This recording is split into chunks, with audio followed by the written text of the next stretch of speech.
नमस्कार, आपका बात 25 में स्वागत है।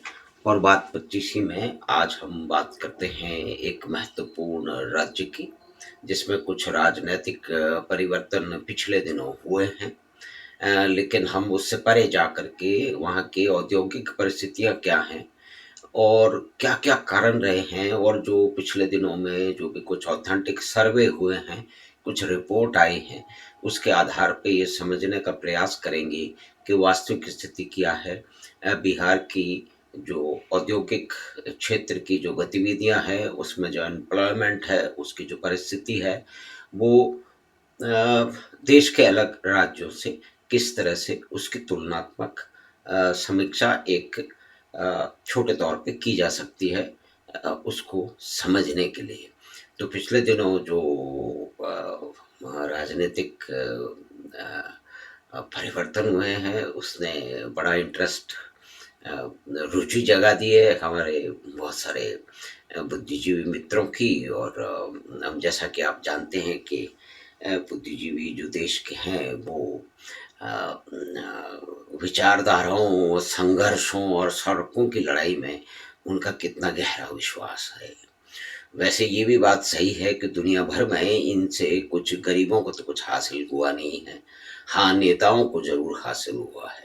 और शायद बिहार की भी यही परिस्थिति रही है कि आज अगर वहाँ पे भारत के अन्य राज्यों की तुलना में अगर औद्योगिकरण सिर्फ 3.2% है, जबकि अ, अन्य राज्यों में औसतन वो जो कि 20% के आसपास है, तो अपनी एक ये पूरी कहानी अलग से कह सकता है। अब लेकिन वास्तविकताओं के धरातल पे तो इस तरह की अगर समीक्षाएँ की जाएँगी या जानकारियाँ ली जाएँगी, तो वो नारेबाज़ी से तो आएँगी नहीं। लेकिन ठीक है, जिनको नारेबाज़ी करनी है वो नारेबाज़ी करें, वो उसमें प्रसन्न रहें, वो क्रांति और क्रांतिकारियों की नई खेती करें। और फिर ये भी साथ में देखें कि बिहार की जो आज की स्थिति है वो क्यों है। बहुत से लोग जो जानते हैं, जो कि बिहार में ही रहते हैं और वहाँ की परिस्थितियों को बहुत ही तीक्ष्ण तरीके से और लगातार देखते रहे हैं, उनका भी कहना ये है कि वहाँ के राजनीतिज्ञों की ही मुख्य रूप से ये कारस्तानी है कि उन्होंने बिहार को पिछड़ा हुआ रखा है। कुछ तो जानबूझ के रखा है, कुछ उनको शायद समझ ही नहीं है। क्योंकि एक जो टाइम रैप है, एक परिस्थितियों का आकलन करने की और उसके समाधान निकालने की जो एक वो रूढ़िवादी तरीके हैं, उससे बिहार पूरी तरह से ग्रस्त है। और यही हम देखते हैं कि सारे देश में, चाहे वो राजस्थान हो, हरियाणा हो, पंजाब हो, गुजरात हो, महाराष्ट्र हो, कर्नाटक की, यानी कि देश के किसी भी औद्योगिक क्षेत्र में आप चले जाइए, बड़ी इकाइयाँ या कि मध्यम मझोले स्तर की इकाइयों में वहाँ चले जाइए, तो वहाँ आपको मालूम पड़ेगा कि एक बिहारी श्रमिकों की एक बहुत बड़ी संख्या है। और कुछ इंडस्ट्रीज़ तो ऐसी हैं जो कि अधिकतर बिहारी श्रमिकों के सहारे ही चलती हैं, क्योंकि वो बहुत ही अधिक डिसिप्लिन से काम करते हैं और साल में एक बार ही वो छुट्टी करते हैं। तो वो एक उनकी एडवांटेज है, उनकी मेहनत है, लेकिन उनकी मजबूरी भी है कि अपना घर-बार छोड़ कर के, अपने खेत-खलियान छोड़ कर के, अपने पुरखों के मकान और वहाँ की संस्कृति को छोड़ कर के उनको एक लंबे समय से बाहर काम करने के लिए निकलना पड़ रहा है। ये उसकी मजबूरी है, उनको तो बाहर जाना है, उनको काम करना है।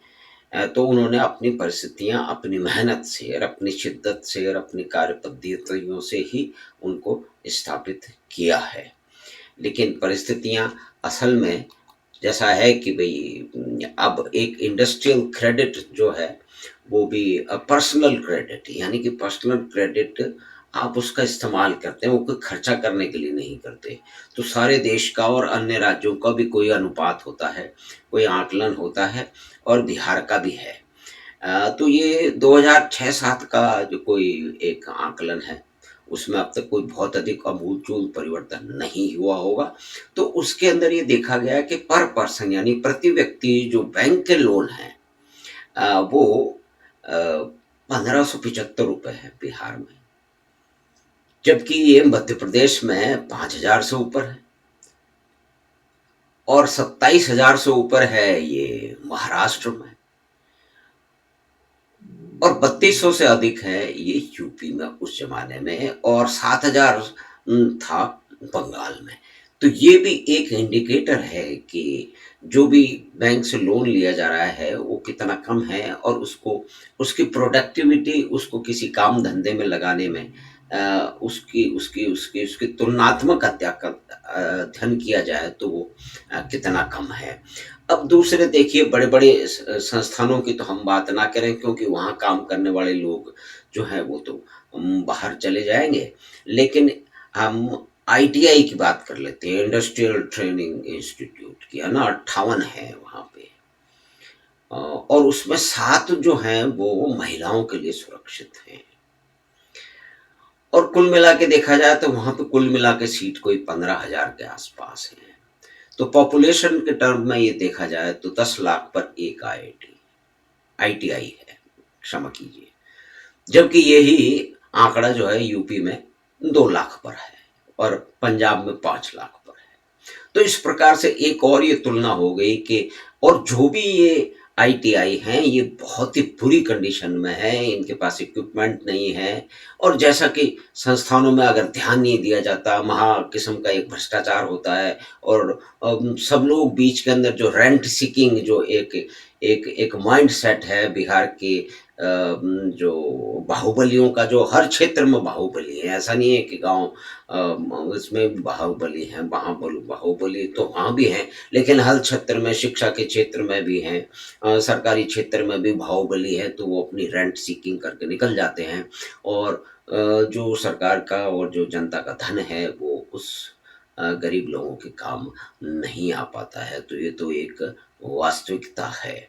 यानी कि लैक ऑफ इंडस्ट्रियलाइजेशन जो है वो बिहार में, ये एक एक सिर्फ एक ही उदाहरण जो है वो जमशेदपुर में टाटाज की तरफ से रहा है, और लेकिन उसको एक बहुत लंबा समय गुजर गया। उसके बाद कोई दूसरे समूह वहाँ क्यों नहीं आए, उन्होंने क्यों उसमें कोई इन्वेस्टमेंट नहीं किया गया, क्या उनको बुलाया नहीं गया? तो ये तो बुलाया तो गया होगा, लेकिन बहुत सारे कारण हैं।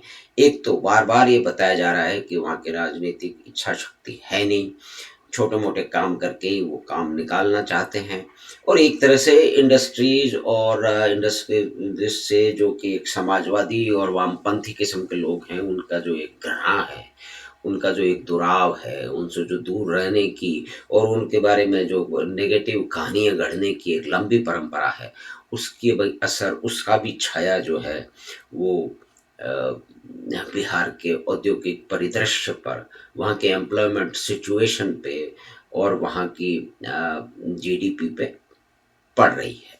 तो नॉ नेट डोमेस्टिक प्रोडक्ट जो बिहार का है वो 32,000 करोड़ है, और उसमें इंडस्ट्री का शेयर सिर्फ 1,000 करोड़ है। तो आप देख लीजिए कि ये कितनी बड़ी एनोमली है, कितना बड़ा ये असंतुलन है।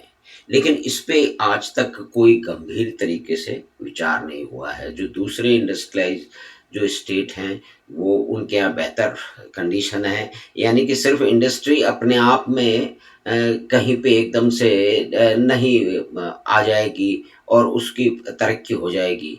वहाँ पे जो काम करने वाले लोग हैं, उनको तो एजुकेशन से लेकर के एम्प्लॉयमेंट तक की सारी परिस्थितियाँ और लॉ एंड ऑर्डर चाहिए, जो कि ऐसा दुर्भाग्य है कि बिहार में वो संभव हो नहीं पाया है।